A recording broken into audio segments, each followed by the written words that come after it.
quite an exciting prospect. Meeting other academics and researchers and subject matter experts in loads of different policing areas just really invigorates what you love about policing and wanting to learn more to improve policing and what we all do. I wanted to look at going on a secondment because it's not a jump to a role, it's to look at other forces to see what they do. So when I went on my secondment to HMIC, I was a response sergeant at the time.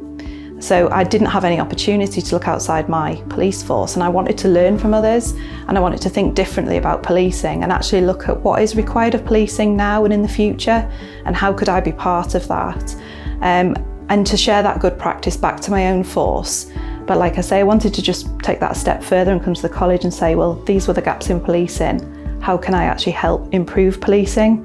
And I genuinely want to leave a legacy of when I leave this secondment in another 2 years, that I've produced this and this has actually been tangible, and that police forces have felt that they have been supported by me and the team at the college to really improve in the areas that they need to. I'm able to bring my experience of operational policing to people in the college who haven't got that background and really explain that and try to break the barriers down and the preconception about what the college does. So it's been a two-way process really, is to say the college does certain things really well, certain things it can improve on. So I've been involved in some of the focus groups about transforming our college, just to make sure that what the college is providing to the police service is exactly what it needs to. And it's just having that ability to influence national policing, which again, in my force as an inspector, I would be able to influence within my force, but this is actually nationally. So I've done courses around courageous conversations that have taken place in the college. So just to give me, as a manager, the strength to have difficult conversations with staff, colleagues, and even partners that I'm working with. I've also published some national documentation. So I've written a chapter in the landscape review, the Police and Health Consensus Landscape Review. That was something I never would have achieved in force or even in policing without coming to the college. I've also been a guest speaker at some international conferences, which due to COVID have taken place from my home.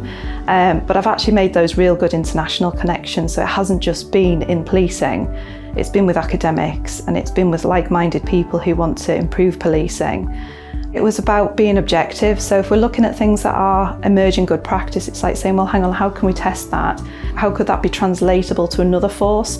And I think given my operational experience, my experience at HMIC, I'm able to just sort of really think that through. But also, if we're looking at trying to get people to think differently, my personal skills, ability to help partners and stakeholders is really quite important. I would say to anybody considering a secondment, you have got access to learning for yourself, but there's lots of opportunities to take the learning from the college back to your own police force and to share that learning quite quickly. So I can say that I've been to another force and they've done something really well, and I can speak to my force and say we might want to look at that to improve what we do, to make sure that the service that we provide is the best that we possibly can.